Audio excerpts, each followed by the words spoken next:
Welcome back to Life in the Deep. I'm your host, Tila, and today we are diving into a topic that affects just about everyone, the Dallas-Fort Worth housing market. So whether you're looking to buy, rent, or just kind of curious about what's really going on behind all those flashy headlines, this episode is for you. I am sitting down with the local realtor, Anthony Burdine, who's giving us the truth about the DFW market, what's hot, what's hype, and what you actually need to know before making your next move. We'll get into some real numbers, local trends, and we'll even talk about how DFW stacks up to some of the other big cities here in Texas, like Houston, Austin, and maybe even San Antonio. I'm really, really excited about this one, you guys. This is something that has been on my mind for a while and something that I talk about with a lot of my friends.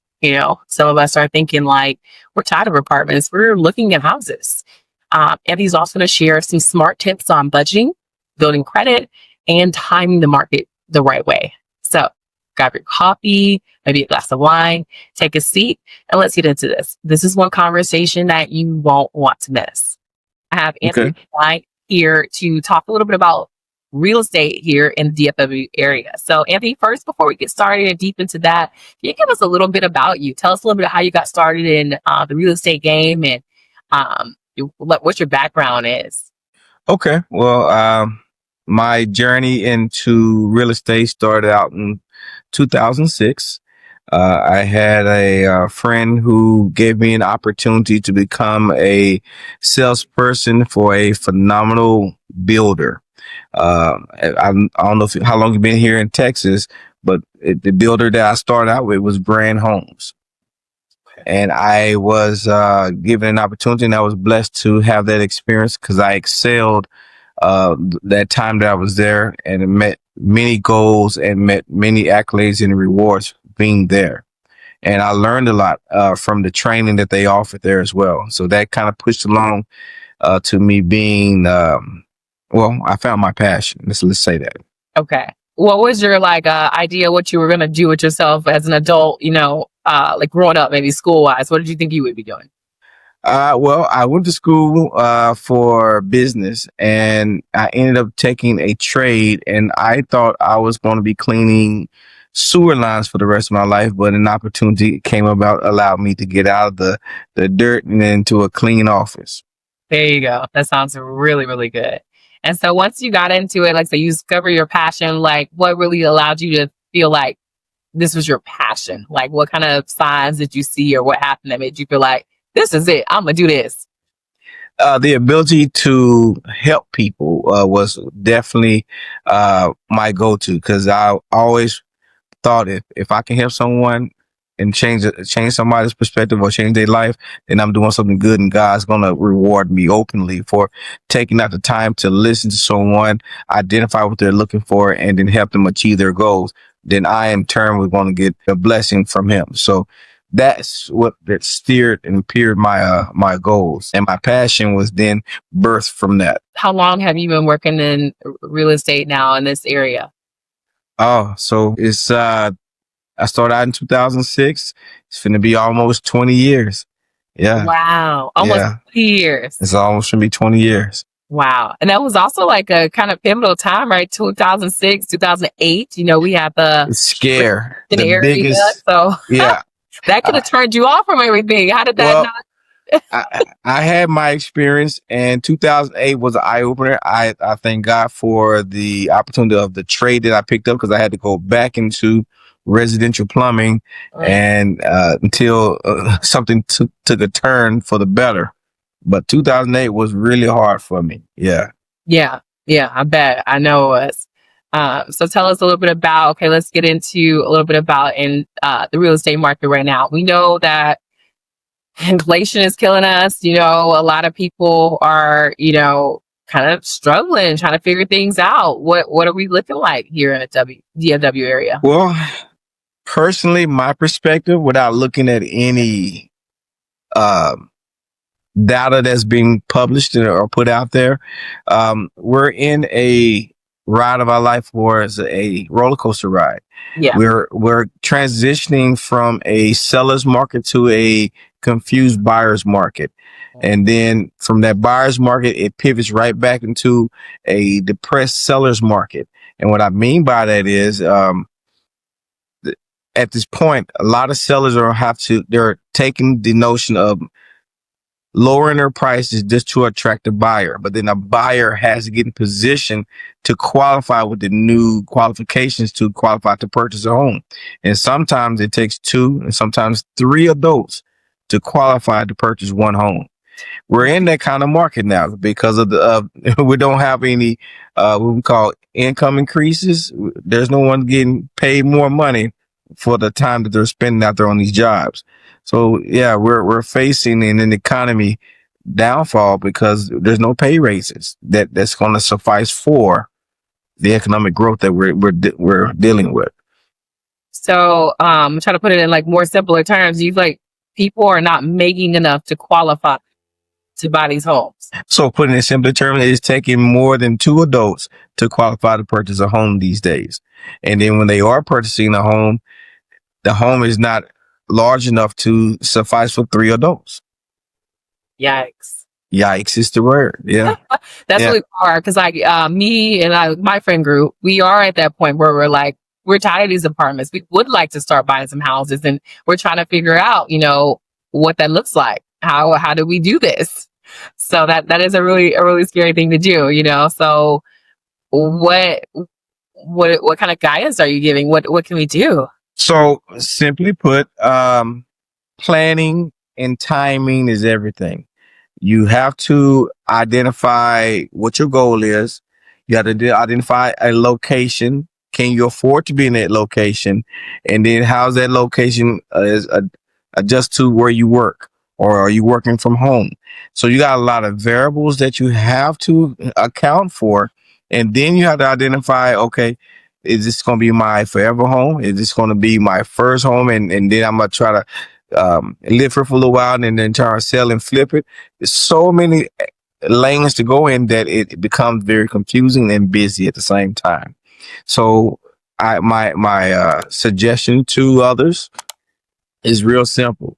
Identify your buying power, which means and counts into identifying your credit score, what programs are applicable to you, and if that area that you're into is in a rural area where there's programs that can help you with your down payment, understanding that you have to pay for your down payment, you have to cover your realtor's commission if applicable, and you have to be able to afford HOA dues. And that's another thing in another conversation. You got to understand what all is entitled of being a homeowner. Yeah. It's scary. Is it even like, I know it's kind of weird to say, but is it even worth it at this point? Well, it is, because behind you is your new buyers. The thing is, the younger generation after you are going to be looking for a home. And if you want to put yourself in position to sell to them, you have to own.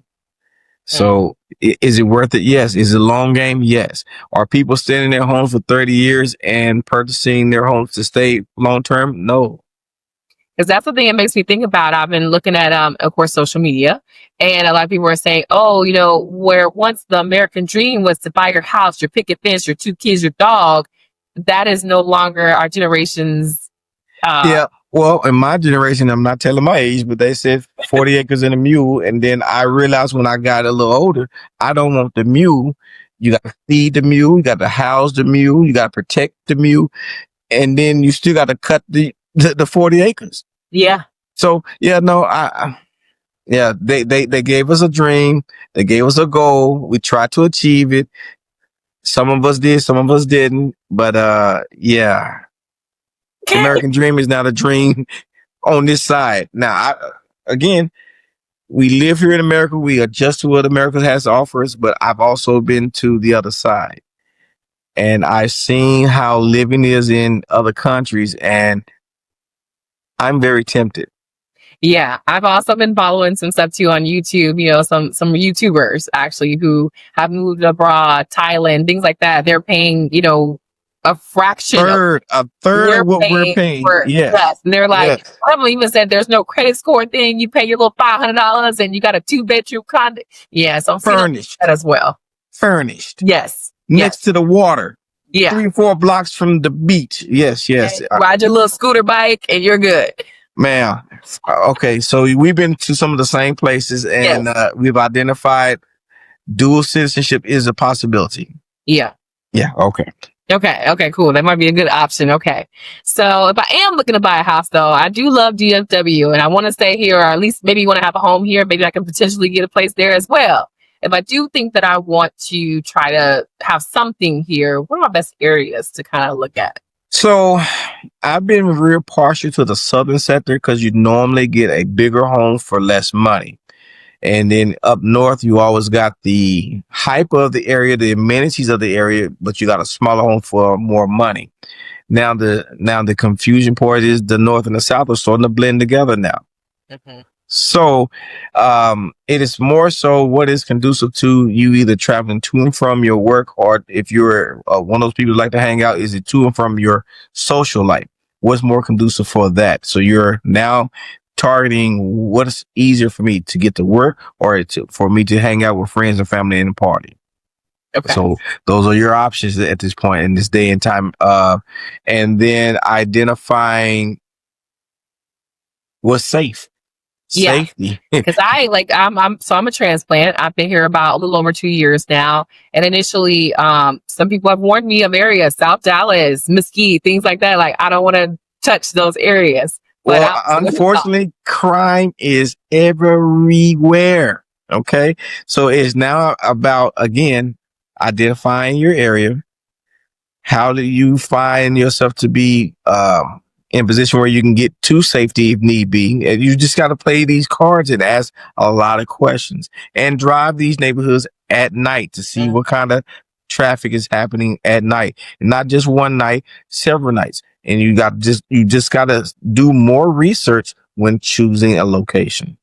Do you have any favorite websites or favorite places where we can check and do a little bit more research? Resources, places where beyond just driving the area, some other potential resources maybe you can Google from work or something to kind of check on the area. Do you have any like go-to sites that you like to look at that might, because I know like when I was moving for apartments even there, I feel like it was a site that tells you about crime in the area, that tells you about the schools or whatever. So is there a site that you recommend? So typically the software that we use as realtors, it gives us that information to share if the client is interested. And then I lean on my lender when we're dealing with to also piggyback and do the same. So we all are speaking on the same language, because at the end of the day, once we find them a place, it's a reflection on the work and the work ethic that I put in place to help them find that place that met all of their needs. So we try to touch bases, because me personally, I treat every person as if they're my family. I want to make sure that they're safe. I want to make sure that they're happy, and I want to make sure that they understand that I got their back. I'm that guy beyond the sale, and I'm that guy beyond the rental. I'm their friend for life until you choose to do differently. Okay. Awesome. So kind of lean on your realtor a little bit to kind of help you get some of that additional information. Is most definitely. Okay. And then can you talk a little bit about like, what does the budget break down a little bit? Do I need to have like $10,000 saved to put something down? Well, I mean, the more money you bring to the table, the less the risk of your loan. But the average person is not saving that kind of money like they used to back in the day. So, the minimum that you need to have in resources is at least your 3.5%, which will cover your FHA regulations and guidelines. 5% to get you a conventional loan, and which allows you to have a little bit more play in what you're going to get for as a loan. Loan structures and risk-taking factors on a conventional. So if it's a home that needs a little work, conventional will allow you to get a home that needs a little work without the restrictions that FHA gives. Okay. So I will say in this time of day, having money is a plus. Being eligible with a credit score that allows you to get into some of these down payment assistance programs is even better, because when you can spend somebody else's money, it feels better. Oh yeah. It feels better. Okay. So But you got to have the credit score to meet some of these. What's a reasonable credit score for my listeners? If they had like 500, they screwed. 500 and you have no money, yes. Okay, let's just be real. 500 and no money, yes. 580 with 3.5%, you have an option and a choice. 600, you still FHA playing around, but 640 and higher, there's programs that's going to be applicable to you. And then depending on the home, or if you're going new home construction, then you'll use their lender and they have incentives with virtual money. So they can help you with your closing costs and per se as well. So a seasoned and veteran realtor will be able to help you identify those things when you're dealing with pre-existing and with new home construction. So it just depends on what direction you want to go in and where you're comfortable at. Okay. A few kind of probably maybe questions that might be, because I'm on social media way too much. Is like sometimes we hear that these new builds are not quite as safe and sound as some of the older builds, as far as like they're just throwing them up. Is that any truth to that or not? There's a lot of truth to who cut corners and who don't. I'm not going to sugarcoat it. You do have your higher end homes that are also guilty of cutting corners. So that's why it's imperative that you and your realtor go and walk the property. And when it's in foundation stage and when it's in frame stage, and you look at the studs and the beams that's being put up, and if you see anything that is indifferent or warped or concerning, you make note of it and you say something. But that's why you, as a buyer, lean on your realtor that's a veteran, knows what to do when you're walking said property. If it's pre-existing, then your realtor will tie you into a home inspector who has great experience in knowing what to look for behind the scene and know how to look behind the walls. Okay. How do I know that my realtor is a veteran and not someone just kind of pulling my chain? Maybe got me thinking that they know more than they do. How do I really test them out? Well, you can't test them, but you can trust your intuition and you check your instinct, and then you can ask, have you ever heard of this person? Have you ever worked with this person? Most realtors have referrals that you can somebody that you can go back and ask questions with. You can call a broker. You know, what the broker won't do is lie for them, because that's a representation of them. A realtor is licensed behind a broker, so their job is to make sure that that you're getting the best service possible under their namesake. Okay. And a few tips for folks who don't actually live in the Dallas area. They may be on a computer searching and wanting to relocate to the Dallas area. What's their best bet on trying to figure things out from a distance? Don't try to fly by what you see online.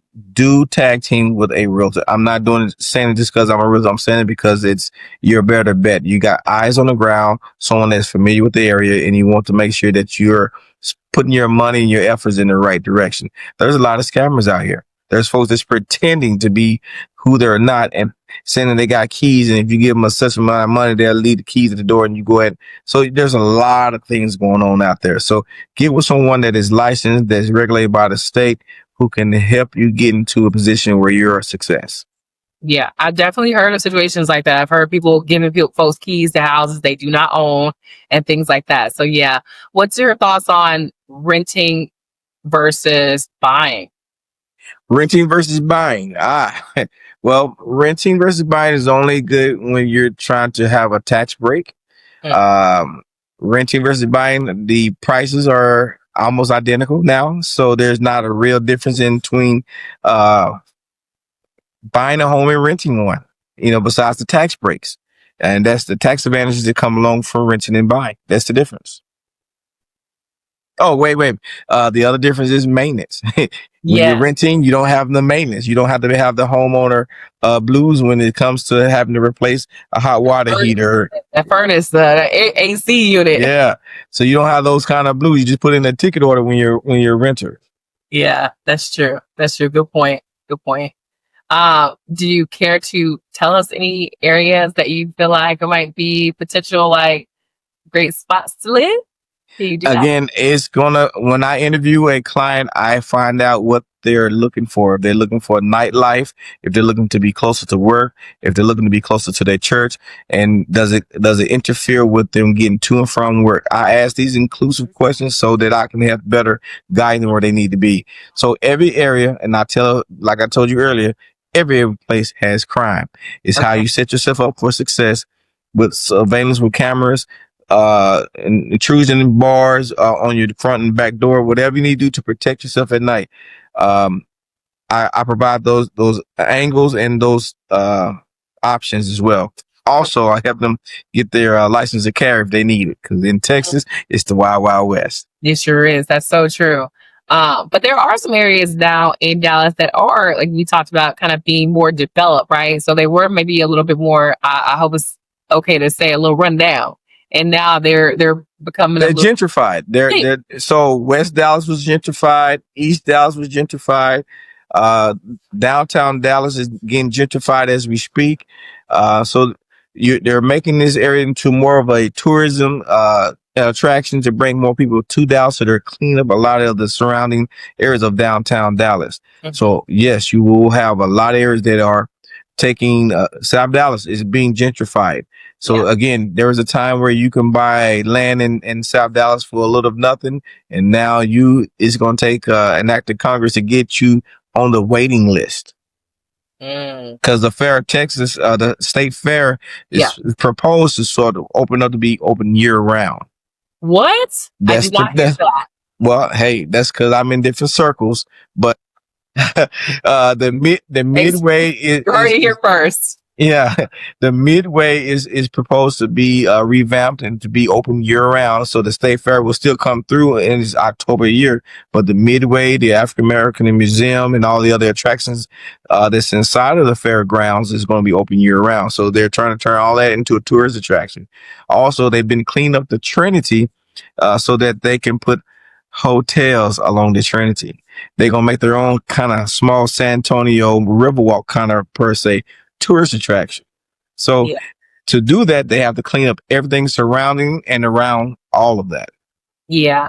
And that's one thing I think when maybe you speak of it too, when you're talking to people about moving in and purchasing homes, is that Texas is really building, it's really growing. A lot of headquarters for these major corporations are here in Texas. So it kind of feels like now is a time you may want to live here, right? Because it's a lot of stuff happening here. I just recently talked to somebody about how the movie industry, they're shooting more films here. So that might be an attraction to folks who might be looking to move here. I agree. I've been here, and I'm not telling my age, but over 40 some years, and I still have not explored all of Dallas. I have still not explored all of that. Dallas is that large where there's still areas that I still am not aware exist. And yes, my school filmed the first RoboCop movie. Oh, am I telling my age? Oh my gosh, not RoboCop. The first RoboCop. That's awesome. So Dallas has been around. I mean, it's a great city. And again, if you're not a Cowboy fan, you'll be a Cowboy fan. Go Cowboys. I don't think we'll be together one day soon. And then that Maverick situation, let it go. Boy, I was like, oh yeah. Well, hey, trades do happen. Weird ones happen, just like it was in Dallas. The Mavericks are doing something that, well, let's not talk about that. Okay. We'll leave 4 teams alone. Okay. And before we get this conversation, I do have a few rapid fire questions we'll just tap into real quick, and then we can wrap things up. So, really quickly, top of mind, favorite Dallas neighborhood right now? My favorite Dallas neighborhood right now, because of my new lifestyle, is downtown Dallas. Downtown Dallas, interesting. All right. Deep Ellum, the Farmers Market, the center of downtown Dallas allows me to find eateries, lounges, and speakeasies, and it's in walking distance. So good one, yeah. So all I'm saying with becoming an empty nester, it allows me to now be free to go here and there whenever I want to. That's perfect. And your go-to coffee spot, maybe you might meet clients there, or you just like it. Are you a coffee person? I am a coffee person at home. Starbucks is nice, but it's not I make a better coffee. Okay, not mad at that. What about best hidden gems in DFW that most people might overlook? Oh, so many now. Now that I'm out here exploring things. Well,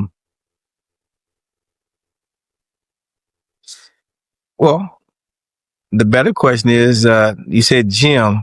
Yeah. And what aspect of a gym? Give me something to go off I of, guess because like a spot that you think that maybe a lot of people just don't know about that might be a cool spot. Any facet. I've been Restaurant or I've been exploring a lot. I've been going up and down Lower Greenville, and I've been seeing a lot of stuff. So okay. stuff that I didn't know was exist. I'm telling you, I'm still exploring stuff. Okay. And that's So what good too, because I be feeling bad. I'm like, I've been here 2 years and I've done this and I've done that, but I got someone, but you said 40 years. So okay. yeah, It's a yeah, lot. no, yeah, it's a Okay. lot. I'm still exploring. Yeah, Okay. And if you had to choose Cowboys and Mavericks. I'm both, but I'm a Cowboys fan to my heart. Yeah, well, I mean, because I rep where I stay, so I'm gonna hold a Maverick ball and a Cowboy football, and yeah, I'm gonna do it. Okay, that's fair. Okay. All right, last question. Or two. Biggest misconception about living in DFW. That we all wear cowboy boots and cowboy hats, and we all have horses, and we all that's the misconception. Yes, everything's still bigger in Texas. Yes, we do have ranch style homes. Yes, we still have a lot of space to develop and build homes in, but the misconception is that we all have horses, ranches, and cowboy hats and big buckles, and yeah, no, we all don't do that. And then one word to describe Dallas housing market right now. A yo-yo ball. It's going up and down. I just wanted to stop spinning for just a few, so that we can get a grasp of some normalcy, and we help folks find great places to stay. Well, thank you so much, Anthony, for joining me. I really appreciate your time.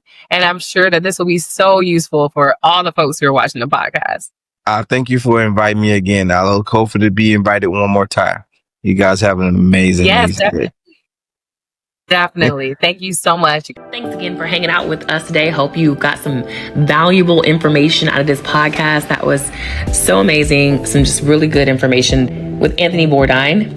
Make sure you check him out. His information will be located in the show notes. And if you haven't already, make sure you hit that follow button so you don't miss our next episode. And if you are loving the vibe, share the podcast with a friend. Until next time, keep your boots dusty, your margarita spicy, and your life bold.